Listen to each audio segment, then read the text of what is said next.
Hello students, UPSC guiding principles channel में आप सभी का हार्दिक स्वागत है। हम घटना चक्र को स्टडी कर रहे थे, जनरल ज्योग्राफी, और इसमें हम अभी इंडियन ज्योग्राफी का जो पार्ट है उसको कंप्लीट कर रहे हैं। हमने इंडियन एग्रीकल्चर को स्टार्ट किया था और इसमें हम पढ़ेंगे क्वेश्चन नंबर 4 और फर्दर आगे के क्वेश्चंस को जो कि एग्रीकल्चर से रिलेटेड है उनको कंप्लीट करेंगे। तो चलिए स्टार्ट करते हैं। क्वेश्चन नंबर 4 है, what are the advantages of fertigation in agriculture. 4 options दिए गए हैं, 4 क्या हैं, स्टेटमेंट्स दिए गए हैं। इसके बाद क्या है, select the correct answer using the code given below. इसमें से बताना है कि कौन कौन से फर्टिगेशन इन एग्रीकल्चर के एडवांटेजेस हैं। तो इसका करेक्ट आंसर है ऑप्शन सी। इसमें statement number 1, statement number 3 and statement number 4 सही है। तो हम पहले क्या है कि मेनली इन पर ही फोकस करेंगे, ठीक है, क्योंकि यही हमारा आंसर है। ठीक है, तो पहला है statement, controlling the alkalinity of irrigation water is possible. ठीक है, और उसके बाद थर्ड स्टेटमेंट है, increased availability of nutrients to plant is possible. Fourth statement है, reduction in the leaching of chemical nutrients is possible. तो क्या क्या एडवांटेजेस हैं फर्टिगेशन के एग्रीकल्चर में। सबसे पहला एडवांटेज है statement number 1, controlling the alkalinity of irrigation water is possible. उसके बाद नेक्स्ट है statement number 3, increased availability of nutrients to plants is possible.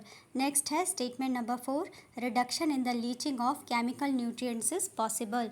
और जो स्टेटमेंट नंबर 2 है, ये क्या है, इसका एडवांटेज नहीं है। ठीक है, efficient application of rock phosphate and all other phosphatic fertilizers is possible. ये क्या है, इसका एडवांटेज नहीं है। ठीक है, तो करेक्ट ऑप्शन हो जाएगा option number C, 1, 3 and 4 only. Fertigation is a method of fertilizer application in which fertilizer is dissolved into the irrigation water through drip system. Fertigation क्या है? Fertigation is a method of fertilizer application in which fertilizer is dissolved into the irrigation water through the drip system. Urea, potash and highly water soluble fertilizers are available for use through fertigation. Urea, potash and highly water soluble fertilizers are available for use through fertigation. Use of super phosphorus through fertigation must be avoided as it results in precipitation of the phosphate salts. Use of super phosphorus through fertigation must be avoided as it results in precipitation of phosphate salts. The second statement is not correct. ठीक है, क्या कहा गया है, use of super phosphorus through fertigation must be avoided. ठीक है, इसमें fertigation में जो सुपर फॉस्फोरस है उसका यूज़ नहीं किया जाता है। ठीक है, इसीलिए कहा ये जो स्टेटमेंट है ये गलत होगा। Statement number 2, use of super phosphorus through fertigation must be avoided as it results in precipitation of phosphate salts. ठीक है, इसके बाद नेक्स्ट क्वेश्चन है question number 5, who has written the book the history of Indian agriculture. किसके द्वारा लिखी गई है the history of Indian agriculture. इसको लिखा गया है MS रंधावा के द्वारा। The history of Indian agriculture is written bye MS Randhawa. His full name is Mohinder Singh Randhawa. MS Randhawa played a major role in the field of agriculture research and green revolution in India. ठीक है, और MS Randhawa ने ही ये book लिखी है the history of Indian agriculture. Next है question number 6, the agro ecological regions of the country are. India में कितने एग्रो इकोलॉजिकल रीजन्स हैं। हमने पढ़ा था कि इंडिया में 20 एग्रो इकोलॉजिकल रीजन्स हैं। According to the national bureau of soil Survey, India has been divided into 20 agro ecological zones AEZs.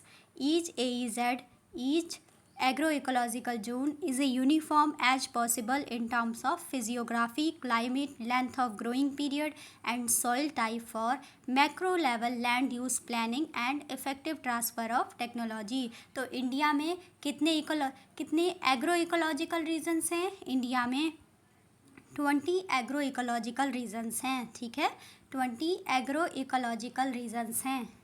Next है इसके बाद क्वेश्चन नंबर 7। क्वेश्चन नंबर 7 में क्या है, read the following statements and choose the correct option. 3 statement दिए गए हैं, तीनों को पढ़ना है और जो करेक्ट है उसको चूज़ करना है। तो पहला स्टेटमेंट है, India has been divided into 20 agro climatic regions. अभी हमने क्या पढ़ा, India has been divided into 20 eco, ठीक है, क्या वर्ड आ गया था उसमें, 20 एग्रो इकोलॉजिकल रीजन्स, ठीक है, एग्रो तो था बट क्या था, एग्रो इकोलॉजिकल रीजन्स था, ना कि क्लाइमेट रीजन्स। और वही अगर पूछा जाए कि इंडिया में कितने क्लाइमेटिक रीजन्स हैं, कितने एग्रो क्लाइमेटिक रीजन्स हैं, तो इंडिया में 15 एग्रो क्लाइमेटिक रीजन्स हैं। तो स्टेटमेंट नंबर 2 क्या है, India has been divided into 15 agro ecological regions. देखिए सिर्फ वर्ड्स का डिफरेंस है, इसको ध्यान रखिएगा, इसीलिए इसको बोला था कि जो 15 है ये क्या है, ये हैं एग्रो क्लाइमेटिक रीजन्स, और जो 20 हैं ये हैं एग्रो इकोलॉजिकल रीजन्स। तो क्या हो गया, इन्होंने इंटरचेंज कर दिया, तो दोनों ही स्टेटमेंट क्या हो गए, गलत हो गए। 15 क्या है, 15 हैं एग्रो क्लाइमेटिक रीजन्स, और 20 क्या है, 20 हैं एग्रो इकोलॉजिकल रीजन्स, ठीक है। तो स्टेटमेंट 1 और 2 तो ऐसे ही गलत हो गए। थर्ड स्टेटमेंट है, coverage area of western Himalaya cold arid eco region is more than coverage area of western Himalaya region. तो ये स्टेटमेंट थर्ड भी रॉन्ग है, क्योंकि करेक्ट स्टेटमेंट क्या होगा, coverage area of western Himalayan cold arid eco region is less than the coverage area of western Himalaya region, ठीक है। यहाँ पर इन्होंने इसको करेक्ट नहीं किया है, तो क्या होगा, less than the coverage area of the western Himalayan region, इसीलिए क्या है, तीनों ही स्टेटमेंट रॉन्ग है। तो इसका करेक्ट आंसर हो जाएगा option B, statement 1, 2 and 3 all are incorrect. For resource development, the country has been divided into 15 agroclimatic regions, ठीक है। agroclimatic regions कितने हैं, 15 हैं, और जहाँ 20 है वहाँ पर क्या आएगा, एग्रो इकोलॉजिकल रीजन्स। 20 क्या है, एग्रो इकोलॉजिकल रीजन्स हैं according to the national bureau of soil survey and land use planning. Next है, coverage area of western Himalaya cold arid eco region is less than the coverage area of western Himalaya region, ठीक है। जो correct statement होगा यहाँ पर more than नहीं होगा, less then हो जाएगा, ठीक है। इसके बाद नेक्स्ट है क्वेश्चन नंबर 8। क्वेश्चन नंबर 8 है, the total number of agro ecological zones in India, ठीक है। इंडिया में total number of agro ecological zones कितने हैं, अभी हमने पढ़ा 20 एग्रो इकोलॉजिकल जोन्स हैं, ठीक है। India is divided into 20 agro ecological zones. Each agro ecological zone is uniform in terms of physiography, climate, length of growing period and soil type of micro level land use planning and effective transfer of technology। इसके बाद next question है, इसमें क्या है, assertion और reason दिए गए हैं, इन स्टेटमेंट्स को बताना है पहले तो कि ये क्या है, पर्टिकुलरली सही हैं कि गलत हैं, फिर उसके बाद बताना है कि अगर सही हैं तो क्या रीज़न असर्शन को एक्सप्लेन करता है या नहीं, ठीक है। तो पहले स्टेटमेंट पढ़ते हैं। स्टेटमेंट यानी मीन्स असर्शन क्या है, असर्शन है the dry zone of India has a predominantly agrarian economy, ठीक है। स्टेटमेंट है the dry zone of India has a predominantly agrarian economy. तो जो असर्शन है ये बिल्कुल सही है, ठीक है। नेक्स्ट है रीज़न आर दिया गया है, it has large potential for the second green revolution, ठीक है। तो क्या है, ये भी अपने आप में ठीक है, ठीक है, स्टेटमेंट सही है, लेकिन but R is not the correct explanation of A, लेकिन जो आर है वो असर्शन को करेक्टली एक्सप्लेन नहीं करता है, ठीक है। तो इसका एक बार एक्सप्लेनेशन पढ़ लेते हैं। Green revolution can be brought in dry regions, ठीक है, ड्राई रीजन्स और dry zones of India by providing irrigation facility. Green revolution can be brought in dry zones of India by providing irrigation facility. Agriculture is the base of the economy of dry zones या फिर dry regions of India. क्या दिया था session में कि the dry zones of India has a predominantly agrarian economy. Statement wise बिल्कुल सही है असर्शन, और रीज़न क्या है, जो dry region has a large या ड्राई जोन जो है it has a large potential for the second green revolution. ये बात भी अपने आप में बिल्कुल सही है, लेकिन ये जो रीज़न है ये असर्शन को करेक्टली एक्सप्लेन नहीं करता है, इसीलिए क्या है, assertion and reason R both are true, however reason R does not explain the assertion ए।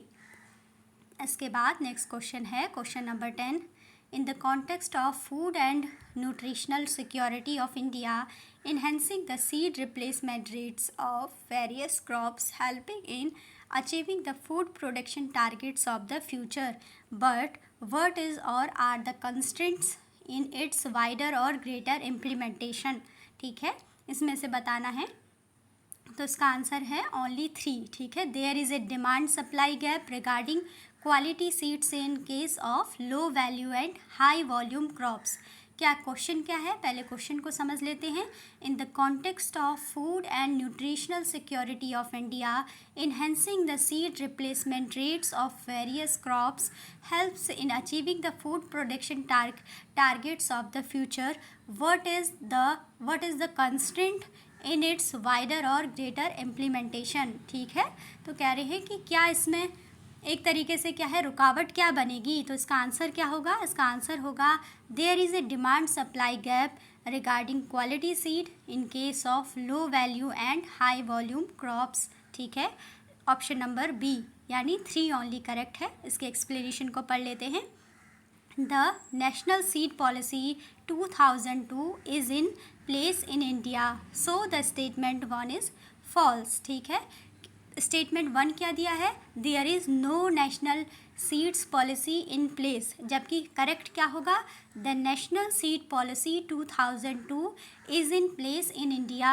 ठीक है, ये जो नेशनल सीड पॉलिसी है वो हमारे देश में है और 2002 में थी।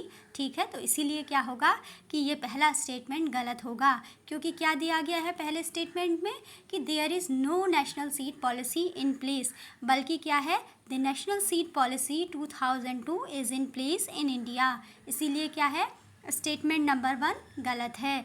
और दूसरा स्टेटमेंट क्यों गलत है इसको भी अभी देखेंगे।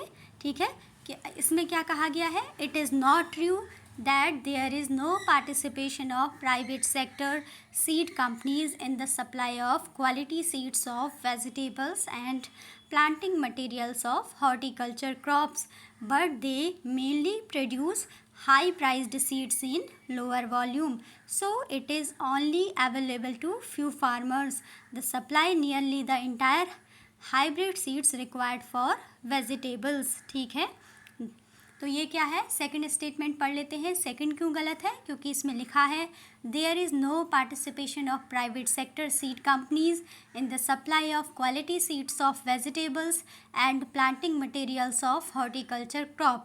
ये क्या हो जाएगा, ये स्टेटमेंट भी बिल्कुल गलत हो जाएगा, क्योंकि प्राइवेट सेक्टर का भी पार्टिसिपेशन होता है।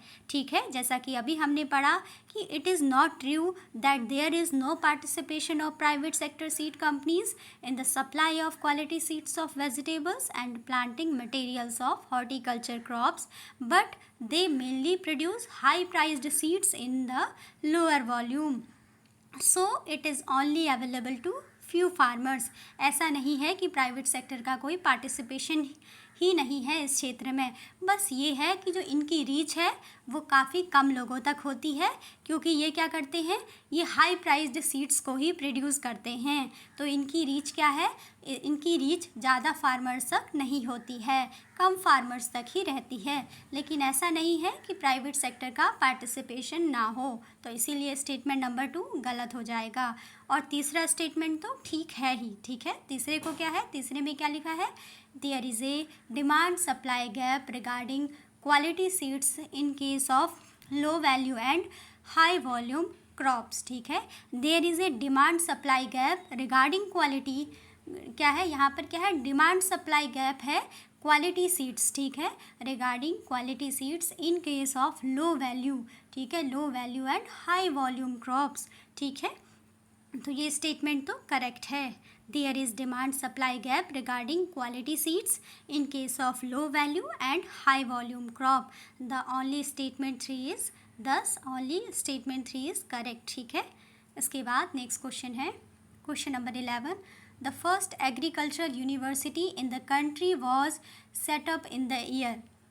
ठीक है, तो इसका आंसर क्या हो जाएगा 1960 में। ठीक है, जो फर्स्ट एग्रीकल्चर यूनिवर्सिटी है ये हमारी कंट्री में कब इस्टेब्लिश हुई थी 1960 में, जो कि आज क्या है, जो जैसे कि हम पंतनगर यूनिवर्सिटी के नाम से भी जानते हैं, ये वही यूनिवर्सिटी है। ठीक है, जिसका कि 17 नवंबर 1960 को जवाहरलाल नेहरू के द्वारा इसका इनॉग्रेशन किया गया था। तो क्या है, the first agricultural university in the country was set up in the year 1960। Govind Ballabh Pant University of Agriculture and Technology is the first agricultural university of India. Govind Ballabh Pant University of Agriculture and Technology was inaugurated by Jawaharlal Nehru on 17th November 1960 as the Uttar Pradesh Agricultural University UPAU in Pantnagar, Uttarakhand. Earlier it was a part of Uttar Pradesh.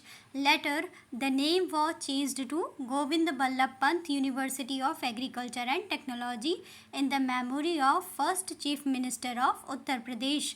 जो गोविंद बल्लभ पंत थे ये उत्तर प्रदेश के पहले मुख्यमंत्री थे, chief minister थे, इसीलिए इनके रिमेम्बरेंस में क्या करते हैं, Govind Ballabh Pant University of Agriculture and Technology का नेम रखा गया है। ठीक है, इसके बाद नेक्स्ट क्वेश्चन है क्वेश्चन नंबर 12। क्वेश्चन नंबर 12 है the first agricultural university of the country is Govind Ballabh Pant agricultural university Pantnagar. ठीक है, क्वेश्चन नंबर 13 है first agricultural university in India was established in which year 1960। ठीक है, नेक्स्ट क्वेश्चन है question number 14। If safe storage is to be ensured the moisture content of food grains at the time of harvesting should not be higher than. क्या हो जाएगा इसका answer, should not be higher than 14%। According to the Food and Agricultural Organization FAO standards, if safe storage is to be ensured, if safe storage is to be ensured, the moisture content of food grains at the time of harvesting should not be higher than 14%। ठीक है, किसी भी safe storage के लिए जो food grains है eight the time of harvesting जो moisture है वो 14% से ज़्यादा नहीं होना चाहिए। ठीक है, उसमें जो मॉइस्चर कंटेंट है वो 14% से ज़्यादा नहीं होना चाहिए। नेक्स्ट क्वेश्चन है question number 15। The approximate representation of the land use classification in India is, इसका जो करेक्ट क्लासिफिकेशन है रिप्रेजेंटेशन ऑफ लैंड का, तो इसका जो करेक्ट क्लासिफिकेशन है वो दिया है ऑप्शन डी में। नेट एरिया सोन है 47%, फॉरेस्ट है 23%, अदर एरियाज़ हैं 30%। ठीक है, हमारी कंट्री में इंडिया में जो अप्रॉक्सीमेट रिप्रेजेंटेशन है लैंड का वो किस प्रकार से क्लासीफाई है, हमारी कंट्री में जो नेट एरिया सोन है वो है 47%, फॉरेस्ट का परसेंटेज है 23% और अदर एरियाज़ हैं 30%। According to the data for the year 2009-10 net area sown is 45.27%, forest 23.28% and other area is 31.45%. So the closest answer is D, जिसको हमने पढ़ा कि नेट सोन एरिया 47%, फॉरेस्ट 23% और अदर एरियाज 30%। ये क्या है, पहले का डेटा है। ठीक है, 2010 के आसपास का है ये। ठीक है, according to the data of 2016-17 primary जो डेटा है released by Ministry of Agriculture, जो क्या है 2016-17 का जो डेटा आया है जिसको कि मिनिस्ट्री ऑफ एग्रीकल्चर के द्वारा रिलीज़ किया गया है, उसके द्वारा बताया गया है कि कंट्री में नेट एरिया सोन कितना है 2016-17 के अकॉर्डिंग 45.22%। ठीक है, कितना है 45.22%। फॉरेस्ट एरिया कितना है, फॉरेस्ट एरिया तो लगभग उतना ही है 23.36%। नेक्स्ट है अदर्स कितना है 31.42। तो जो 2016-17 का जो मिनिस्ट्री ऑफ एग्रीकल्चर का जो डेटा रिलीज़ हुआ है इंडिया में उसके अकॉर्डिंग नेट एरिया सोन है 45.22%, फॉरेस्ट एरिया है 23.36% और अदर्स है 31.42%। नेक्स्ट है question number 16। Double cropping in agriculture means raising of पूछा है कि जो डबल क्रॉपिंग की प्रोसेस है एग्रीकल्चर में, इसका मीन्स क्या है। ठीक है, तो हमने पढ़ा था कि जो डबल क्रॉपिंग है एग्रीकल्चर में, इसका मतलब क्या है कि it means raising of two crops at different times. ठीक है, डबल क्रॉपिंग का मीन्स है कि दो क्रॉप्स को डिफरेंट टाइम्स पर उनको उगाना। ठीक है, तो इसका एक्सप्लेनेशन पढ़ लेते हैं। The practice of consecutively producing two crops of either like or unlike commodities on the same land within the same year is called double cropping. double cropping किसको कहा जाता है? The practice of consecutively producing two crops of either like or unlike commodities on the same land within the same year is called the double cropping. An example of double cropping might be to harvest a wheat crop by early summer and then plant corn or soybeans on that acres for harvest in the fall. This practice is only possible in the regions with long growing seasons, while the cultivation of two or more crops simultaneously on the same field is called intercropping. Intercropping क्या है? The cultivation of two or more crops simultaneously on the same field is called the intercropping. और double cropping क्या है? The practice of consecutively producing two crops of either like or unlike commodities on the same land within the same year is called double cropping. An example of double cropping might be to harvest a wheat crop by early summer and then plant corn or soybeans on that acreage for the harvest in the fall. This practice is only possible in the regions with long growing seasons, while the cultivation of two or more crops simultaneously on the same field is called the intercropping. ठीक है, तो इसका correct option हो गया option A. क्या था question? Double cropping in agriculture means raising of two crops at different times in a single year. ठीक है, एक उसमें था कि एक जो क्रॉप ईयर होता है उसमें क्या है? The practice of conjunctively producing two crops of either like or unlike commodities on the same land within the same year is called double cropping. और intercropping में क्या होता है? The cultivation of two or more crops simultaneously on the same field is called intercropping. Next question है question number 17. Which of the following is the chief characteristic of mixed farming? Mixed farming का main characteristic क्या है? Mixed farming में क्या किया जाता है? Rearing of animals and cultivation of crops together. इसमें क्या है कि मिक्स्ड फार्मिंग का मीन्स है कि क्रॉप्स के साथ साथ क्या करना है? एनिमल्स के लिए भी कुछ फॉडर वगैरह भी क्या किया जा सके, उसको भी प्रोड्यूस किया जा सके, तो इसी को कहते हैं मिक्स्ड फार्मिंग। मिक्स्ड फार्मिंग में होता है rearing of animals and cultivation of crops together. ठीक है, mixed farming has equal emphasis on crop cultivation and animal husbandry. ठीक है, mixed farming has equal emphasis on crop cultivation and animal husbandry. Crop rotation and intercropping play an important role in maintaining soil fertility. Mixed farming में crop rotation और जो intercropping की जो process हैं ये क्या है? एक इम्पॉर्टेंट रोल निभाती हैं सॉइल की फर्टिलिटी को बनाए रखने में. Animals like sheep, pigs and poultry provide the main income along with the crops. ठीक है, Animals like sheep, cattle, pigs and poultry provide the main income along with the crops. ठीक है, mixed farming क्या है? Mixed farming is the rearing of animals and cultivation of crops together. Mixed farming has equal emphasis on crop cultivation and animal husbandry. Crop rotation and intercropping play an important role in maintaining the soil fertility. Animals like sheep, cattle, pigs and poultry provide the main income along with the crops. Next question है question number 18.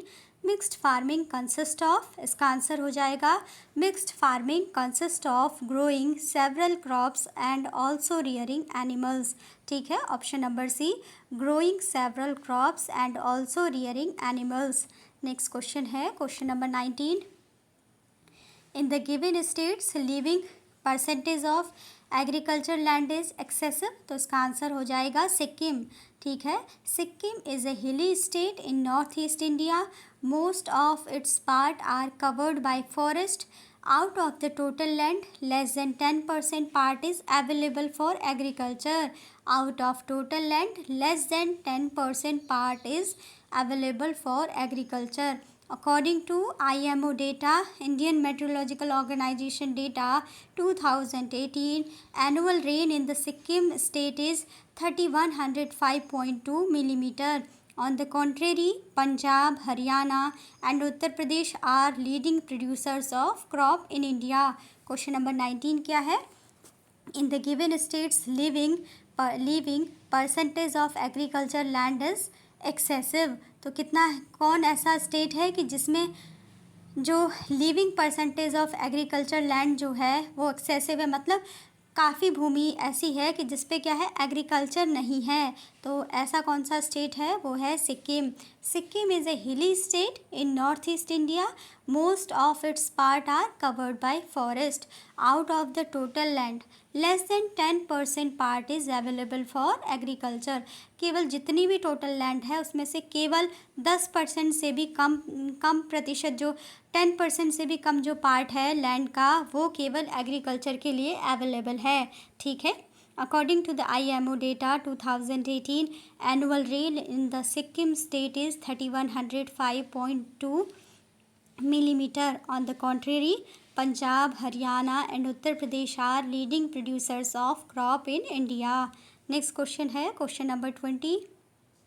Which of the following is not a characteristic of Indian agriculture? Indian agriculture का characteristic क्या नहीं है? तो इसका answer है predominance of large farms.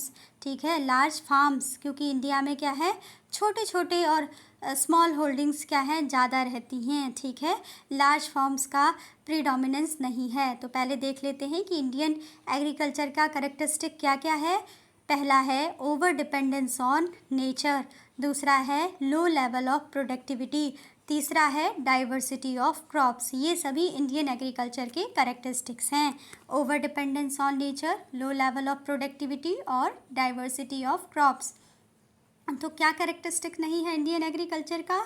Indian agriculture में predominance of large farms नहीं होता है। ठीक है, in India there is a dominance of small and marginal holdings. ठीक है, इंडिया में क्या होता है, there is a dominance of small and marginal holdings rather than large farms.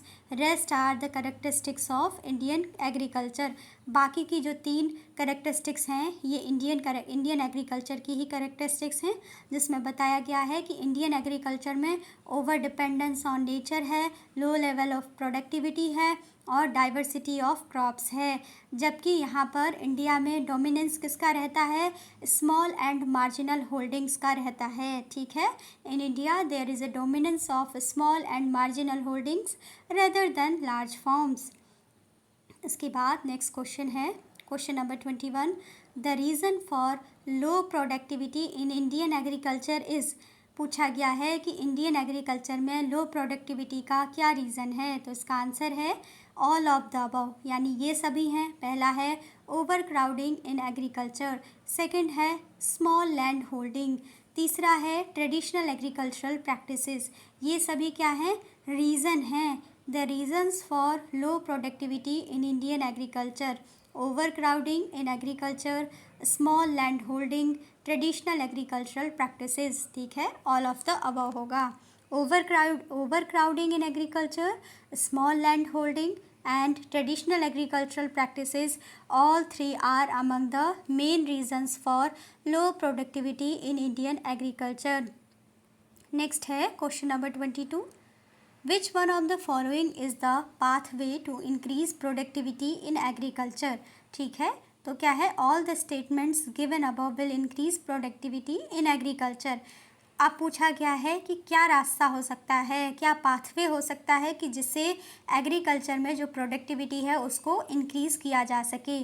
तो इसमें पहला है एफिशिएंट इरिगेशन के थ्रू, सेकंड है क्वालिटी सीड्स के थ्रू, तीसरा है यूज़ ऑफ पेस्टिसाइड्स, चौथा है यूज़ ऑफ फर्टिलाइज़र्स। इन सभी का यूज़ करके क्या कर सकते हैं, हम एग्रीकल्चर की प्रोडक्टिविटी को इंक्रीज़ कर सकते हैं through efficient irrigation, by using quality seeds, use of pesticides, use of fertilisers. ठीक है, इनके थ्रू प्रोडक्टिविटी जो एग्रीकल्चर की है, एग्रीकल्चर की प्रोडक्टिविटी को इंक्रीज़ किया जा सकता है।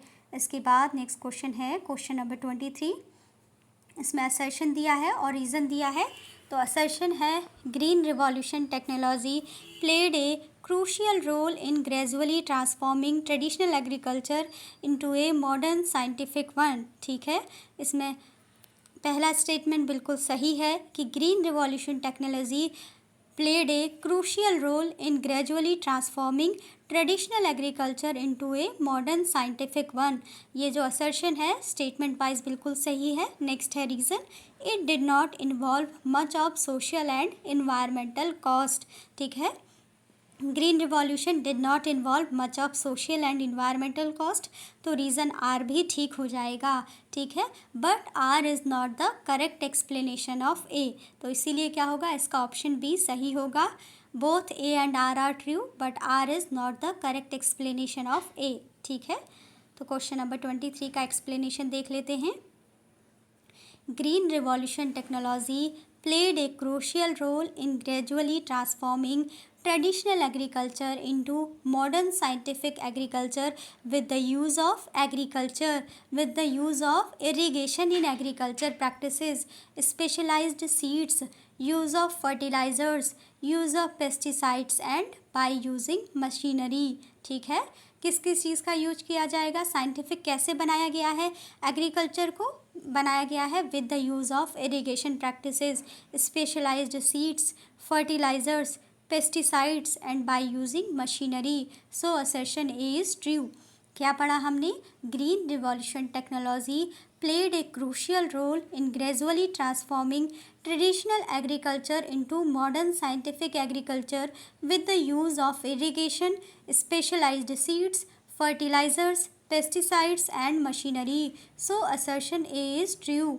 Next है, green revolution does not involve social and environmental cost। Green revolution success was due to a combination of high rates of investment in crop research, infrastructure, etc. The environmental cost is widely recognized as a potential threat for long-term sustainability. Thus, R is also true, but R is not the correct explanation of A। इसके बाद next है question number 24। Which of the following is not the reason for low productivity in Indian agriculture? इसमें से कौन सा reason नहीं है Indian agriculture की लो प्रोडक्टिविटी के लिए, कौन सा कारण नहीं है? तो पहला क्या दिया है, pressure of the population on the land, second है डिस्गाइज्ड एम्प्लॉयमेंट, थर्ड है कोऑपरेटिव फार्मिंग। कोऑपरेटिव फार्मिंग क्या है, लो प्रोडक्टिविटी का रीज़न नहीं है। ठीक है, cooperative farming is not the reason for low productivity in Indian agriculture, जबकि जो स्मॉल लैंड होल्डिंग्स है, pressure of the population on the land है और जो डिस्गाइज्ड एम्प्लॉयमेंट है, ये सभी रीजंस हैं for low productivity in Indian agriculture. तो क्या हो जाएगा, cooperative farming is not the reason for low productivity in Indian agriculture. The pressure of the population on the land, disguised unemployment, and small land holdings are the reasons for the low productivity in Indian agriculture, whereas cooperative farming is one of the means of the development of agriculture. Cooperative farming is farming where each member farmer is the owner of his land, but farming is done jointly and profit is distributed among the member farmers. The pressure of the population on the land, disguised unemployment, and small land holdings are the reasons for low productivity in Indian agriculture, whereas Cooperative farming is one of the means of the development of agriculture. Cooperative farming is farming where each member farmer is the owner of his land, but farming is done jointly and profit is distributed among member farmers. Next question है question number 25.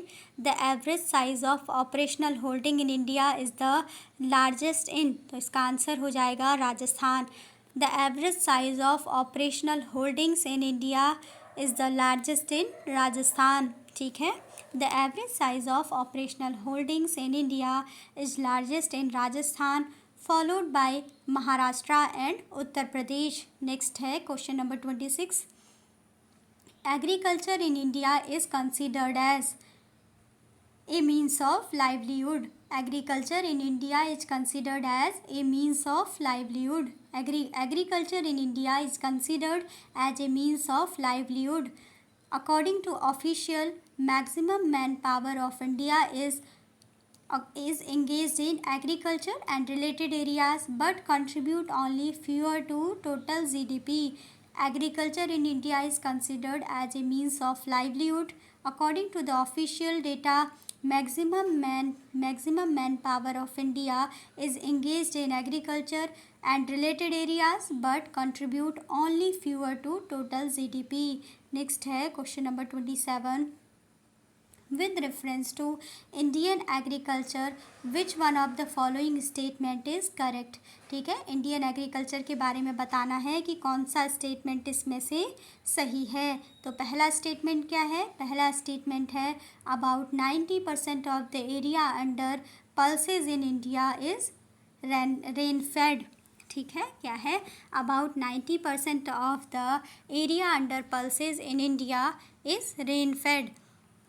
तो जो पहला statement है वो बिल्कुल सही हो जाएगा. ठीक है, तो पहला स्टेटमेंट ही इसमें सही है कि about 90% of the area under pulses in India is rain fed. तो इसमें बताना था कि विच one of the following statement is correct. तो ऑप्शन ए करेक्ट है. ठीक है, और इसके बाद देखेंगे कि बाकी के जो ऑप्शंस हैं वो करेक्ट क्यों नहीं हैं. तो पहले हम इसका एक्सप्लेनेशन पढ़ लेते हैं. Eight the time of this question, ये क्या है? 2002 में पूछा गया है. ठीक है, eight the time of this question only 12.7%. In 2011-12 it was 16.1%. ठीक है, जो क्या है 12.7 था 2011-12 में, क्या हो गया है 16.1% area under pulses agriculture had facilities of irrigation. ठीक है, rest of the area under pulses cultivation is rain fade. So statement 1 is almost correct. Statement 1 में ये क्या है 2002 का डेटा दिया गया है कि about 90% of the area under pulses in India is rain fade. लेकिन अभी क्या है 2011-12 में अगर देखा जाए तो ये कितना है 16.1% area under pulses agriculture had facilities of irrigation. Rest of the area under pulses cultivation is rain fed. ठीक है, रेन फेड. तो स्टेटमेंट 1 क्या है? ऑलमोस्ट करेक्ट है. If we look at the agriculture of 2 decades in 1990 to 1991, the area under pulses agriculture was 246.62 lakh hectare, whereas it is reduced to 227.6 lakh hectare in 2004-05. ठीक है, 28.3 million hectare in 2019-20 fourth advance estimates में. उसके बाद है while at present about 23.56% according to the FAO. ठीक है, food and agricultural organisation 2020 of the rice cultivation in the top 10 rice producing countries in the world is being done in India. So statement 2 is not correct, which says that the share of the pulses in the gross cropped area has doubled in the last 2 decades. तो क्या है जो statement 2 में क्या कहा गया है कि the share of the pulses in the gross cropped area at the national level has doubled in the last 2 decades. तो क्या हो जाएगा? स्टेटमेंट बी गलत हो जाएगा, क्योंकि क्या हुआ है while at present about 23.56% of the rice cultivation in the top 10 producing countries in the world is being done in India. और पहले का क्या बताया है? डिकेट का पूछा है ना, पूछा है कि last 2 decades if we look at the agriculture of 2 decades in 1990 to 1991, the area under pulses agriculture was 246.62 lakh hectare, whereas it is reduced to 227.6 lakh hectare in 2004-5, 28.3 million hectare इन 2019-20. ये क्या है, फोर्थ एडवांस एस्टिमेट्स है.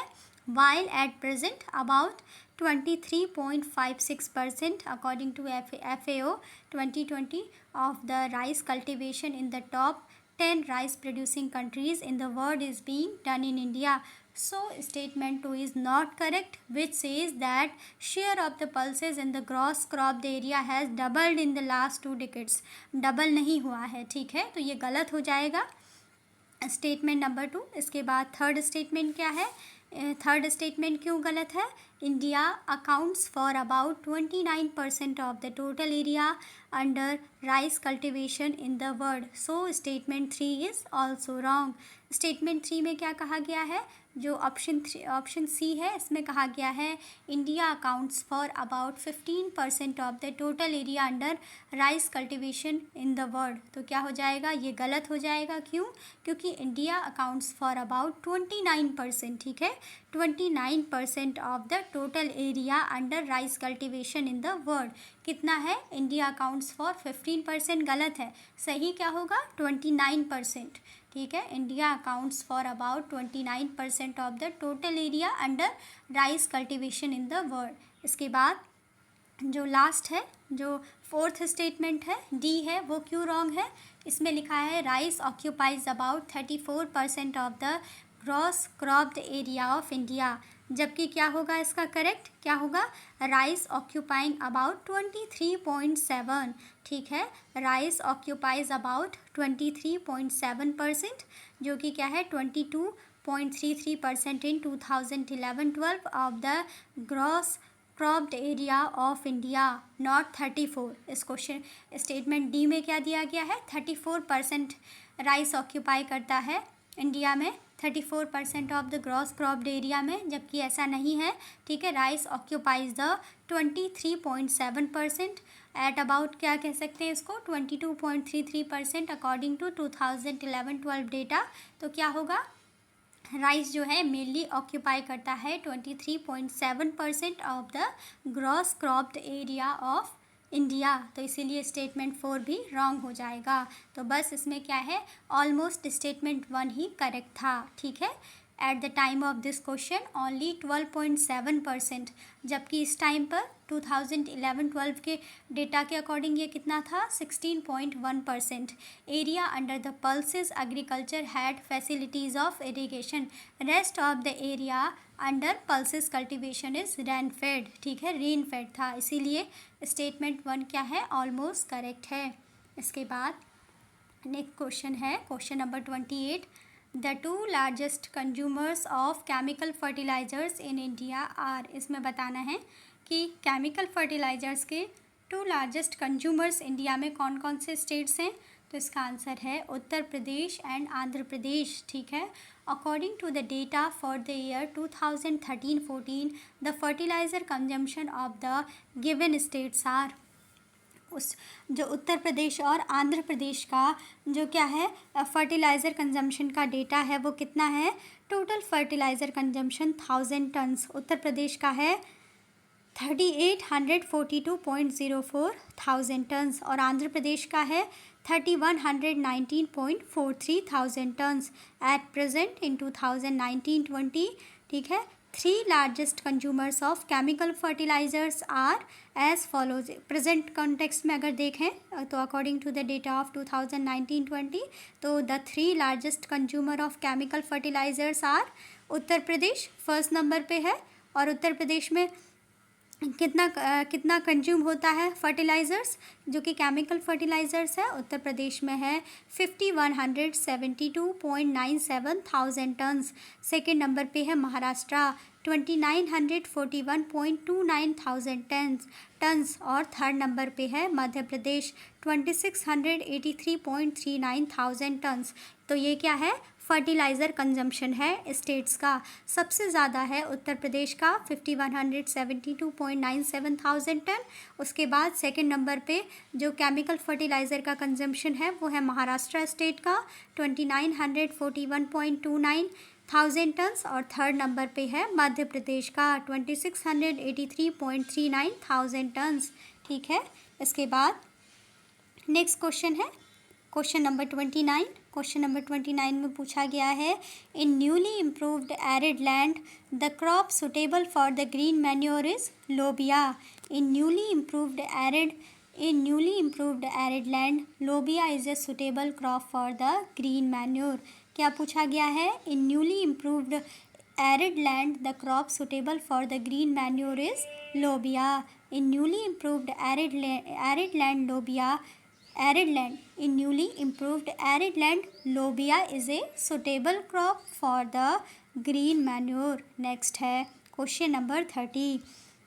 Which of the following green manure crops contains highest amount of nitrogen? तो इसका answer हो जाएगा cowpea. Cowpea contains the highest amount of nitrogen 0.49% in the given green manures। और जो सन हेम्प है, सन हेम्प में कितना परसेंट होता है नाइट्रोजन कंटेंट? 0.43%। और ढैंचा में कितना परसेंट नाइट्रोजन कंटेंट होता है? 0.42%। और ग्वार में कितना परसेंट नाइट्रोजन कंटेंट होता है? 0.34। तो सबसे ज़्यादा इन चारों में किसका है? सबसे ज़्यादा नाइट्रोजन कंटेंट है काउपी में। काउपी में कितना है नाइट्रोजन कंटेंट? 0.49। सन हेम्प में कितना है? 0.43%। ढैंचा में कितना है? 0.42% नाइट्रोजन कंटेंट है। गुआर में कितना परसेंट नाइट्रोजन कंटेंट है? 0.34%। तो क्वेश्चन में क्या पूछा गया है? Which of the following green manure crops contains the highest amount of nitrogen? Dhaincha, sun hemp, cowpea और गुआर, इसमें से सबसे ज़्यादा जो अमाउंट है नाइट्रोजन कंटेंट का वो किस में है? काउपी में है। और कितना है नाइट्रोजन कंटेंट काउपी में? 0.49% है। जबकि ढैंचा में कितना है? ढैंचा में है 0.42% नाइट्रोजन कंटेंट। सन हेम्प में कितना है? सन हेम्प में है 0.43% नाइट्रोजन कंटेंट। गुआर में कितना है? गुआर में है 0.34% नाइट्रोजन कंटेंट। तो इन चारों में से हाईएस्ट किस में है? काउपी में है। और कितना है काउपी में नाइट्रोजन कंटेंट? 0.49%। इसके बाद नेक्स्ट क्वेश्चन है question number 31। Balanced fertilisers are used to. Balanced fertilisers क्यों यूज़ किए जाते हैं? To increase the production, to improve the fertiliser use efficiency, to maintain the productivity of the soil. और इसका answer हो जाएगा all of these. Balanced fertilisers are used to increase the production, improve fertiliser use efficiency, maintain the productivity of the soil. All of these, ठीक है। Balanced fertilizers are used to increase the production, improve quality of food grains and maintain the productivity of the soils। तो इसलिए answer क्या हो जाएगा? All of the above. Next है question number 13। Question number 13 है, in southern India the area of high agricultural productivity is found in. तो इसका answer है Tamil Nadu coast. In southern India the area of high agricultural productivity is found in Tamil Nadu coast. The high agricultural productivity areas in southern India are coastal areas of Andhra Pradesh, Tamil Nadu, area of Surat in Gujarat and areas of Satara and Kolhapur of Maharashtra. दस answer B is correct. ठीक है, तो Tamil Nadu coast क्या हो जाएगा? ठीक हो जाएगा साउदर्न रीजन में। ठीक है, तो क्या पूछा है? In the southern India the area of high agricultural productivity is found in Tamil Nadu coast. The high agricultural productivity areas in southern India are coastal areas of Andhra Pradesh, Tamil Nadu, area of Surat in Gujarat and areas of Satara and Kolhapur of Maharashtra. ठीक है, इसलिए option B Tamil Nadu को सही होगा southern region में, जो कि area of high agricultural productivity है। नेक्स्ट है इसके बाद question number 33। The richest state in replenishable ground water resources. इसका आंसर है Uttar Pradesh. The richest state in replenishable ground water resources Uttar Pradesh. क्या पूछा गया है? Richest state in replenishable ground water resources, Uttar Pradesh. Option C correct होगा। इसका एक्सप्लेनेशन देख लेते हैं। The richest state in replenishable ground water resources, Uttar Pradesh, according to 2011, according to the status of the year 2020। ठीक है, जो 2020 का जो स्टेटस है उसके अकॉर्डिंग देखेंगे। The annual rechargeable ground water resources in BCM, ठीक है, billion cubic metre of the state in question are as follows. इन चारों स्टेट्स का कितना है देखना है हमें। ठीक है, इन 2020 में 2020 में स्टेट और replenishable ground water resource in billion cubic metre per year. सबसे पहले है आंध्र प्रदेश। आंध्र प्रदेश में कितना है? 24.15%। मध्य प्रदेश में कितना है? 36.16 BCM। और उत्तर प्रदेश में कितना है? 72.20 BCM। और वेस्ट बंगाल में कितना है? 29.33 BCM। तो इन चारों में सबसे ज़्यादा किसका है? उत्तर प्रदेश का है। उत्तर प्रदेश का कितना है replenishable ground water resource in billion cubic metre में? 72.20 है। इसके बाद सेकंड नंबर पे है मध्य प्रदेश का 36.16 BCM। उसके बाद है थर्ड नंबर पे वेस्ट बंगाल का 29.33। उसके बाद है आंध्र प्रदेश का 24.15 BCM। तो सबसे ज़्यादा कौन है इसमें? उत्तर प्रदेश का है 72.20। ये है replenishable ground water resource in billion cubic metre per year. With respect to West Bengal, the data is available for the year 2013 only। जो क्या है? ये जो वेस्ट बंगाल का जो डेटा है ये क्या है? 2013 का है 29.33, जबकि 2020 का डेटा है अदर 3 स्टेट्स का। उत्तर प्रदेश का है 2020 में 72.20, मध्य प्रदेश का है 36.16 और आंध्र प्रदेश का है 24.15 2020 में। ठीक है, तो सबसे ज़्यादा इसमें ओवरऑल इन चारों में उत्तर प्रदेश का ही ज़्यादा है। ठीक है, इसके बाद है next question, question number 34। Which one of the following states is the pioneer in introducing contract farming in India? तो इसका आंसर हो जाएगा Punjab. Punjab is the pioneer in introducing contract farming in India. Punjab is the pioneer in introducing contract farming in India. Next question है question number 35। Green agriculture involves, ठीक है, जो green agriculture है वो किस चीज़ को कहते हैं या उसमें क्या क्या चीज़ें इन्वॉल्व हैं? तो इसका आंसर हो जाएगा option number C, integrated pest management, integrated nutrient supply and integrated natural resource management. ठीक है, green agriculture involves integrated pest management, integrated nutrient supply and integrated natural resource management। ठीक है, ऑप्शन नंबर सी करेक्ट हो जाएगा। Green agriculture involves the adoption of integrated pest management, integrated nutrient supply, scientific water management and use of appropriate crop varieties. Next है question number 36। Which of the following is not true is in respect of globalization impact on Indian agriculture? तो इसका answer हो जाएगा climate change. Question क्या पूछा गया है question number 36 में? Which of the following is not true in respect of globalization impact on Indian agriculture? जो कि क्या है? इंडियन एग्रीकल्चर पर ग्लोबलाइजेशन इम्पैक्ट, जो कि क्या है? ग्लोबलाइजेशन इम्पैक्ट का प्रभाव नहीं है। तो ये क्या है? Climate change. ठीक है, तो नेक्स्ट है जबकि emphasis on cash crops, growth of income inequality, reduction of subsidies. ठीक है, बता रहे हैं कि जो ग्लोबलाइजेशन का जो प्रभाव है इंडियन एग्रीकल्चर में क्या क्या पढ़े थे। ठीक है, और कौन सा ऐसा प्रभाव है कि जो ग्लोबलाइजेशन का प्रभाव नहीं है? जो क्लाइमेट चेंज है ये ग्लोबलाइजेशन इम्पैक्ट नहीं है। ठीक है, इंडियन एग्रीकल्चर का ग्लोबलाइजेशन इम्पैक्ट नहीं है क्लाइमेट चेंज। ठीक है, जबकि ग्लोबलाइजेशन के कारण क्या हुआ है? एम्फेसिस ऑन कैश क्रॉप्स हुआ है, ग्रोथ ऑफ इनकम इक्वलिटी हुई है और साथ ही रिडक्शन ऑफ सब्सिडीज़ भी हुआ है। ठीक है, Narasimha Rao government made major modifications in its economic policy in 1991 by introducing globalization in India. It had a large impact on Indian agriculture. which includes an emphasis on cash crops, growth of income equality, reduction of subsidies, and many more. Hence, option A, climate change is not true in respect of globalization impact on Indian agriculture. ठीक है, तो climate change जो है वो globalisation का impact नहीं है Indian agriculture पर.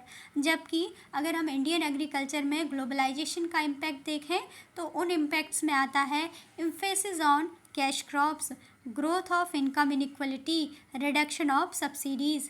तो क्या होगा इसका answer? Narasimha Rao government made major modifications in its economic policy in 1991 by introducing globalization in India. It had a large impact on Indian agriculture, which includes an emphasis on cash crops, growth of income inequality, reduction of subsidies, and many more. Hence, option A, that is climate change, is not true in respect of globalization impact on Indian agriculture. Next है question number 37. Question number 37 है, विच one of the following best describes the main objective of sheet village concept.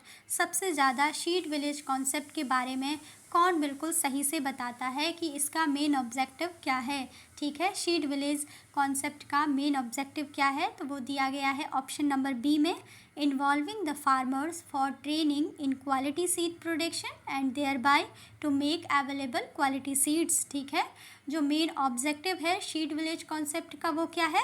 Involving the farmers for training in quality seed production and thereby to make available quality seeds.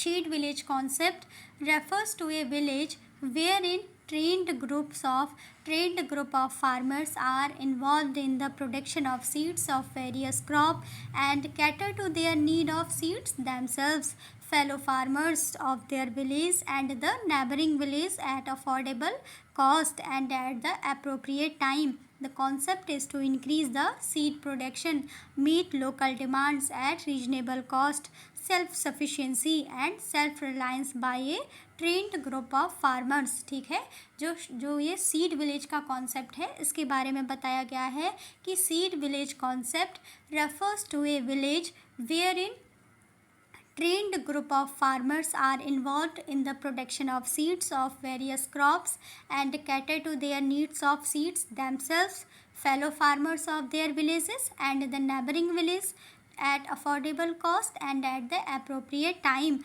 The concept of seed village जो seed village का concept है is to increase the seed production, meet local demands at a reasonable cost, self sufficiency and self reliance by a trained group of farmers. Next question है Agmark. Agmark क्या है? Mark of standard guarantee और quality certification है. Agmark क्या है? Agmark is the mark of standard guarantee or the quality certification.